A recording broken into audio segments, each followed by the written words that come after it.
February is Heart Health Month, a time to promote healthy habits and begin to implement new lifestyle changes to help. Dr. Wendy McDonald joins us now to break down some tangible ways to keep our hearts healthy and strong.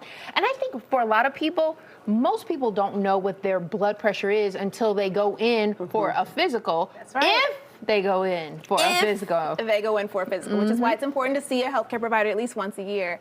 It is the silent killer. Why do we call it that? Because you don't know you have high blood pressure until it starts to hurt you, which is often at the time of a heart attack or a stroke, which is why it's important to check your blood pressure. So how often do you recommend people check their blood pressure? I mean, a person can check their blood pressure once a week, once a month. Just know where you live. Right. And especially if you're somebody who's, say, like over the age of like 30, 35, because as we age, our blood vessels start to like lose compliance. So let's talk for just a quick second about why high blood pressure is bad. Okay. Our blood vessels are supposed to expand and contract. They have muscles in them, and our heart pumps into those blood vessels, right?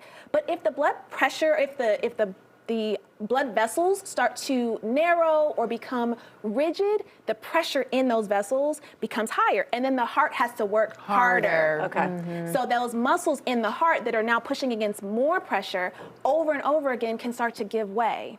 And so when we talk about like reducing cholesterol can make those blood vessels hard. Right. We talk about eating fruits and vegetables. That gives us antioxidants that softens the blood vessels and clears some of that like buildup in plaque. Okay. So it's like these things have a purpose. If we know why we're doing it, maybe we're more likely to do it. Well, that's right. definitely true. All right, so we're checking our blood pressure, so obviously that means you need to either buy something at home or go get it. I mean, we have this at the house. This is just like a regular portable blood pressure cuff. It's got powered by batteries. The cardiologists like the blood pressure monitors that go on the upper arm rather than the wrist. Something's better than nothing, so if you have one that goes on your wrist, then at least you're doing something. But better to have one on the upper arm and better to actually measure your arm and make sure that it's the right size. That's why I was confused. I bought one and I was like, this is not right. And I can't make it tight enough, so I had to return it. Yeah, you have to get one that's your right size. And so that's going to give you the more accurate result. And then if you do check your blood pressure, you just press a button.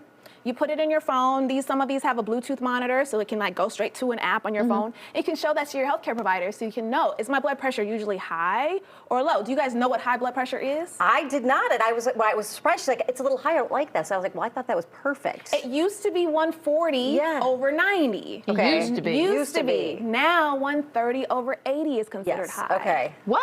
130 over 80 is considered high. And again, you think about long-term work of your heart. Yeah. Your heart does not want to push against like that. Even that slight incremental high blood pressure is going to make your heart work harder. Yeah. Okay. And it's also important to exercise because exercise builds up the muscles of our heart. It helps to soften those blood vessels, and it helps us to kind of like not deal with later, heart failure and things like that. Oh my You goodness. talked kind of broadly about like eating berries and greens. Give me some specific heart healthy foods. And my other question is supplements like CoQ10. Like, are those good for your heart as well? Yeah, CoQ10, omega-3, those are definitely antioxidants, which are good. But you're also going to get your antioxidants in green leafy vegetables. Okay. In fruit, in whole grains, you're going to get some antioxidants there. But you want to make sure that you're incorporating like multiple colors. We talk about this a lot. Multiple colors of foods throughout the day, throughout the week, and that's going to usually give you the antioxidants that you need. And make sure that you're avoiding the processed foods. We've talked about this time and time again, right? Processed foods are also going to often have like higher cholesterol, or they're just not going to have the antioxidants that we want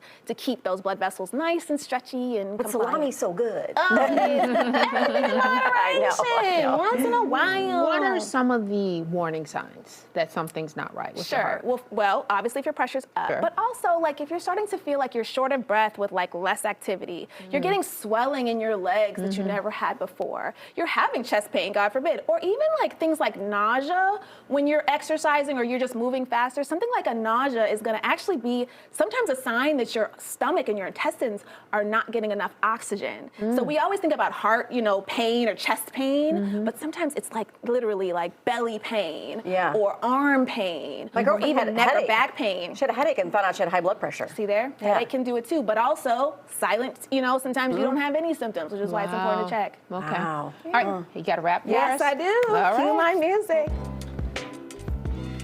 All right. Systolic, the other one's diastolic. Both are silent, meaning they are diabolic. 140 over 90 was the definition. Now 130 over 80 is the new villain. We fight back.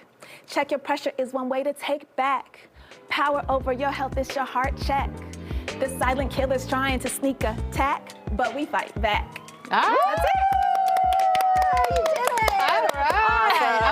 Thank 130 you. over 80. 130 over 80. Okay, that's the new blood pressure number to mark. Okay, Yes. Dr. Wendy, you can find her. There's her phone number. There's her social media handles. Dr. Every Woman and LoveObGyney.com.